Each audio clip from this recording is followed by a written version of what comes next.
بسم اللہ الرحمن الرحیم۔ یسألونک عن الخمر، سوال کرتے ہیں تجھ سے خمر کے بارے میں۔ خمر کل مسکر، امام ابو حنیفہ رحمہ اللہ نے جو بات کی نا کہ یہ اصول العنب ہے، انگور کا شیرہ، یہ بات ویسے سمجھ سے بالا تر ہے۔ حنفی فقہ میں جو یہ مسئلہ لکھا ہے کہ خمر صرف کیا ہے، عصیر العنب، پڑھا ہوا ہے نا مفتیان کرام؟ ہاں، عصیر العنب، انگوروں کا شیرہ۔ لیکن سوال ہے کہ جہاں شراب کی حرمت واقع ہوئی وہاں تو انگور تھے ہی بہت کم، وہاں تو کھجوروں کا شراب تھا۔ عربوں میں انگور کہاں ہے بھائی؟ بلکہ خود صحابہ بھی، ادھر میں نے بہت سارے آثار جمع کیے، صحابہ خود کہتے ہیں کہ وہ تمر کی شراب تھی۔ کیا تھی؟ تمر کیا ہے؟ کھجور۔ جبکہ آپ کے بزرگ کیا فرماتی ہیں؟ ہاں، انگور۔ چلو وقت نہیں، میں آپ کو مختصر سی بات بتاؤں۔ اصل میں جو خمر ہے اس کا بنیاد، اس میں کوئی شک نہیں کہ لغتاً عصیر العنب پر اس کا استعمال ہوتا ہے، اور لغت کے حوالے سے کھجور پر اس کا جو اطلاق ہے مجازی ہے۔ اور صحیح بات یہ ہے کہ کتب حنفیہ میں بھی تنقید نہیں کی گئی۔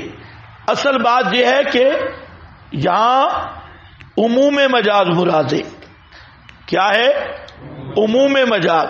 خمر کا حقیقی معنی عصیر العنب، مجازی معنی تمر پہ بھی بولا جاتا ہے، کھجور والی شراب۔ تو کیا ہے؟ عموم مجاز، دونوں کو شامل ہے بطور عموم مجاز کے، چاہے وہ عصیر العنب ہو یا وہ تمر کا شراب ہو یا دوسرے ہوں جو مسکر ہیں، ما سطر العقل، وہ سب کو شامل ہوگا بطور عموم مجاز کے۔ فقہ حنفی کی کتابوں میں بڑے بڑے فتاوی میں یہ قصور ہے، نقص ہے، یہ مسئلہ صحیح تنقید نہیں کی گئی۔ امام صاحب کا جہاں یہ مسئلہ بیان کیا کہ صرف عصیر العنب ہے، اتنے بڑے امام کو نہیں پتا تھا کہ وہاں مدینہ میں تو کھجوروں کا شراب تھا، وہاں انگور تھے ہی نہیں۔ تو اس لیے امام صاحب کی ترجمانی صحیح نہیں کی گئی۔ کیا سمجھ رہے ہو میری بات؟ امام صاحب کی ترجمانی صحیح، ہاں، امام صاحب نے اتنی بات کہی ہے، حقیقی معنی وہ یہ عصیر العنب، انگور کا شیرہ۔ لیکن امام صاحب نے یہ کب کہا ہے کہ اس کے علاوہ بالکل شراب ہی کوئی نہیں؟ شراب ہے، یہ اثر نہیں ہے، حقیقت، حقیقی معنی کے لحاظ سے اثر ہے۔ تو مجازن کلو مسکر شراب ہے، اور جب کلو مسکر ہے تو زیادہ سے زیادہ یہ ہوگا جمع بین الحقیقت والمجاز۔ تو میں نے کہا عموم المجاز دونوں کو شامل ہے۔ اگر آپ یہ بات ملحوظ رکھیں اور وہ ساری کتابوں کا مطالعہ کریں، آخری نتیجہ یہی نکلے گا انشاءاللہ۔ یسألونک عن الخمر والمیسر، میسر کیا ہے جناب؟ جوا۔ جوئے کی تمام صورتیں، خمر اور میسر، لاٹریاں، جوئے، سب اس کے بارے میں پوچھتے ہیں۔ قل فیہما اسم کبیر، ان دونوں میں نقصانات بہت ہیں۔ اسم کا مراد کیا ہے؟ نقصانات، یا اسم کا معنی گناہ نہیں ہے۔ اور دوستو بزرگوں، آیت جب نازل ہو رہی تھی گناہ نہیں تھا، اسم تھا۔ اسم کا معنی جہاں کیا ہے؟ نقصانات۔ آگے مقابل منافع ہو رہے ہیں، نیکیاں نہیں۔ کچھ کچھ گناہ ہے، کچھ نیکیاں ہیں ان میں، یعنی جوا کچھ صوفی ہے، شراب تمہاری توجہ بالکل نہیں ماشاءاللہ. ہاں اسم کبیر ومنافع للناس، اور منافع ہیں لوگوں کے لیے شراب میں بھی جوا میں بھی، لیکن اسمہما نقصانات اس کے اکبر من نفعہما زیادہ ہیں اس کے، بڑے ہیں اس کے نفع سے. بعض غامدی شیاطین جیسے لوگوں نے اور پرویزیوں نے یہاں شراب کی حلت ثابت کرنے کی کوشش کی ہے، اور جوا کی بھی، کہ اللہ تعالیٰ نے کیا فرمایا اس میں منافع بھی ہیں، اور تھوڑا منافع نقصانات والی جانب زیادہ ہے تو معلوم ہوتا ہے جائز ہے. اس لیے یاد رکھو اسلام کا نظام تربیت تدریجی ہے. کیا کیا کیا میں نے جملہ بولا؟ اسلام کا نظام تربیت تدریجی ہے، اس میں تدریج ہے. کیسے تدریج ہے؟ مثلا حرمت شراب ہے، اس کے لیے تدریجن ذہن دیکھو، شراب چھوڑنا سب سے مشکل ہے. آج نشہ چھوڑنے کے ہسپتال بنے ہوئے، چھوٹے چھوٹے نشے، چرس نہیں چھوڑتے، پاؤڈر نہیں چھوڑتا، نسوار نہیں چھوڑتا. یہ چھوڑنے کے لیے شراب کون چھوڑ سکتا ہے؟ اتنا بڑا چسکا. تو یہ تدریجی تربیت ہے. آپ بھی تربیت جب کریں تو تدریجی کریں. پہلے دن آخری دن والا کام نہ کریں، تدریج والا. تربیت تدریجی ہے. ہاں کتمان نہ ہو. تو شراب سورہ نحل سے مسئلہ شروع ہوا،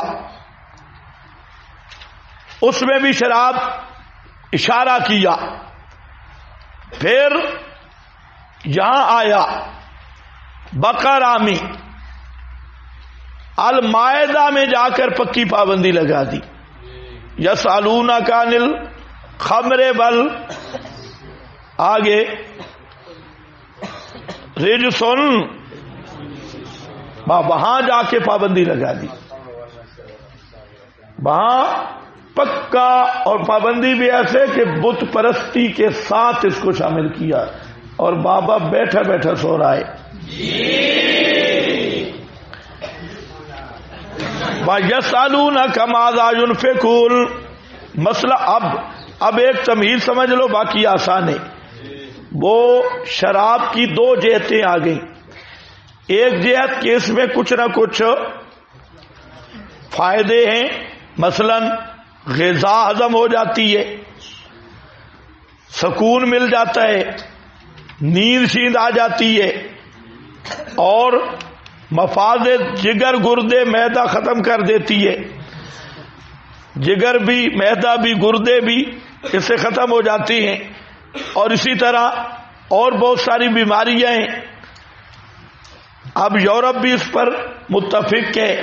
یورپ چکھے ہو نہ بھی ہو تو قرآن کا مسئلہ حق ہے.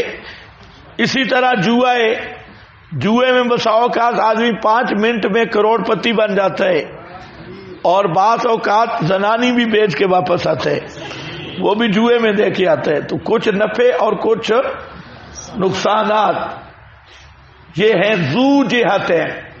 اس کا کیا ہے؟ ذو، بولو شاباش، ذو. اب 5 مسئلے آئیں گے ذو جہتیں.